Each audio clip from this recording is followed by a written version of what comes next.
I need to call the police or somebody because I feel mentally assaulted after watching this film.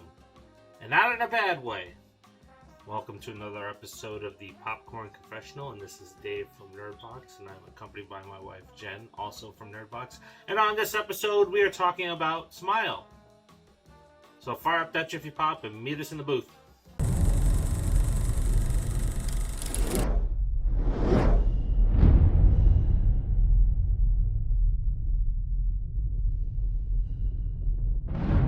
This is Brian O'Halloran, and you're watching the Popcorn Confessional on the Nerdbox. Sounds like a porn site. After witnessing a bizarre, traumatic incident involving a patient, Dr. Rose Cotter starts experiencing frightening occurrences that she can't explain. As an overwhelming terror begins taking over her life, Rose must confront her troubling past in order to survive and escape her horrifying new reality. This is a film that, if you don't have a surround system, you need to see it in the theater.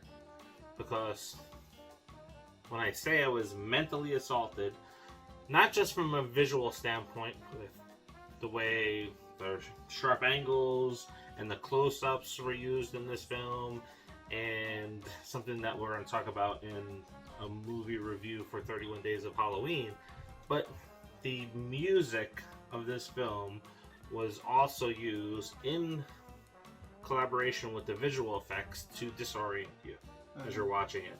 And there are things that are happening all over in the surround sound that just kind of trips you out a little bit. So if you go to this movie, have a few drinks while you're there because your movie theater sells that type of stuff, you may freak out a little bit. And I also will have to say that this movie is deep, and I think it's going to divide some audiences with the delving into mental illness and horror, and the way it's blended in this film. I think it's done really, really well. But I think some people are not going to get it, and they're going to be confused and they're going to be pissed off. We heard a couple of chuckles at the wrong time in the film. So I think some people are just going to be, their immature selves when they're seeing this film and not understand what they're watching. But this one's trippy, and I'll tell you, there was a scene at the end that was like, I turned into Medea, and my brain is like, I'm gonna go find me Jesus. Because that was creepy as hell at the end. And I'm like, oh! Help me, Jesus! Help me, Jesus! And I wouldn't normally do that in a horror movie, but I felt the need to just kind of shout that out at one point. Yeah, so this was directed by Parker Finn, and this is his first feature-length film. I have to say, for his first feature-length film, man, I'm bought in. I'm interested in seeing what he's going to do next. Yeah, me too. This guy, I think he's got some more great ideas that we need to see. Yeah, he used everything to his advantage. Like I said, music, the visual effects.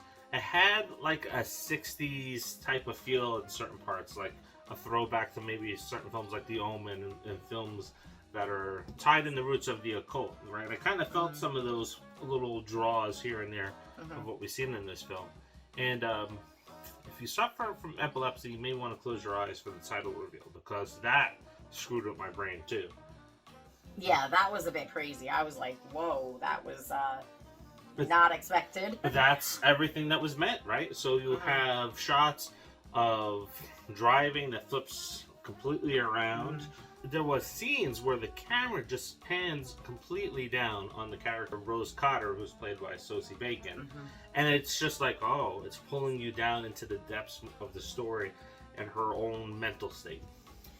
Yeah, and she really did an amazing job, Sosie Bacon. Yes, she is the daughter of Kyra Sedgwick and Kevin Bacon. And she, I think she is really good in a role like this. She was in 13 Reasons Why, and she was also someone who was kind of suffering from some mental health issues. She cut herself, that sort of thing. On the TV show? Yeah. So I really thought that she was really good in this role. Jesse T. Usher as Trevor was a complete asshole, so I guess he did what he was meant to do. And then there's Kyle Gallner as Joel. He's a favorite of ours. We really, really enjoy watching him on the screen. And then Cal Penn, who we haven't seen in a while, so it's nice to see him back on the screen. Sosie's performance was probably award-worthy, right? A lot of people are talking about that with Mia Goth and Pearl with her 9-minute monologue where she completely breaks down. But if you've seen that, prepare yourself, because that's what you're going to see in this film, because Sosie just... when she begins to lose it, man, she just completely goes there. And that's where I think where it's going to be upsetting to some people that may have suffered with mental illness before or think it's a joke, and they're just going to see that and it's just going to put them off. But as you mentioned, so the boyfriend in this, you know, he's in a situation where it's like, yeah, I don't know how to deal with this. This is just over my head. I kind of want out. Type of situation, which right? I think happens a lot in real life, right? I mean, you have that, you know, they're always like, oh yeah, I'm in it for the long haul, sickness and health, blah blah blah, all that stuff, and then something actually happens and you get to see how a person really deals with it or doesn't deal with it. And in this case, and I think in many cases that's what happens, they don't deal with it. They would just rather step back. Yeah, if you're a fan of like It Follows and The Ring, this is something that you're definitely going to enjoy. In fact, I think like seeing this movie now and then going back to watch The Ring, I think this really just kind of puts The Ring to shame with the way the basis of this film is. And it almost feels like it is an Asian horror. Like if this was done, because you know the Korean films really creep you out in some of the Japanese films. But if you can imagine, if they went ahead and filmed this... This reminded me Exactly. of Asian horror in, you know, in many of the movies that we've seen with the visual effects and the characters as well. Yes, and the story. Because it was very, very good storytelling throughout this entire movie. So, you know, you're bought into the character, right? I wasn't put off by her at all. I was immediately bought in. Yeah, I loved her character. I felt for her character. I mean, there were times where I was just like, oh my god, like I can't believe that just happened. And yeah, so she was excellent. Yeah, there are times where you'll just be uncomfortable in your seat while you're watching the film, and that's just good storytelling. That's what you want. And that's what horror does, right? Yeah. It pulls emotion, and that's what this film did. Yeah, absolutely. Now, what are you rating this one? So I would go see it again in the theater. I would agree with you, but I don't know if I could put my brain through that again. Too much of a mind fuck. yeah, it's good. I really enjoyed it, but again, like the visual effects and the sounds really just messed with my head a lot, and I don't know if I want to torture myself again like that. Well, maybe now that you like know that it's coming, it'll be a little. It would be different. Because remember, if you decide to watch it at home, you're gonna have that same issue because we have surround sound. So This is true. it's not good, and we have a big screen TV. So I mean, either way, you're gonna get mind fucked. Yeah, and the movie is a disturbing horror movie. What a year for horror, right? So, Yeah. especially going into the Halloween season, right? We have Barbarian, we have Smile, we have Terrifier 2 in less than a week. We have Halloween Ends, which I'm hearing some good things about. So, wow. Yeah, it's been a good year for horror. Yeah.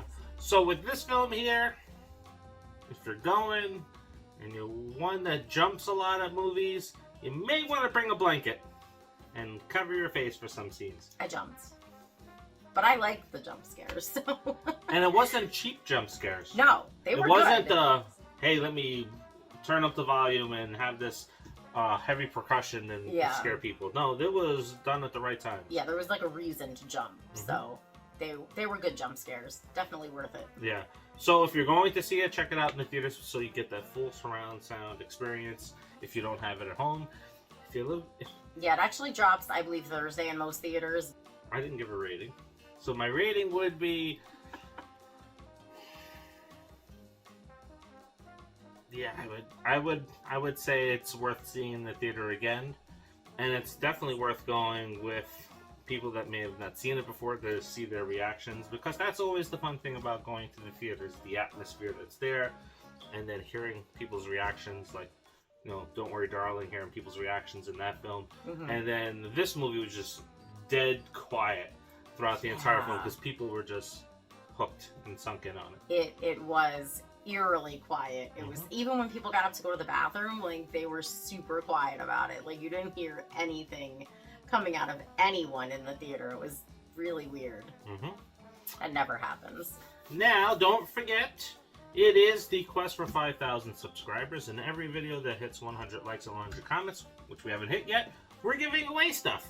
So, help us get there by Liking, subscribing, and sharing. yes. And when we hit 5,000 subscribers, we're giving away this box of Strawberries and Scream, and it is signed by Matthew Lillard and David Arquette. So that's a pretty sweet deal, especially if you're a Scream fan or a collector of horror things like me. Yes. And as I mentioned earlier before, 31 Days of Halloween is just around the corner, and it is also Terrifier month, so tune in for lots of goodies that we're going to be throwing out there, and the Nerd Box Challenge for horror. So, until the next, see ya.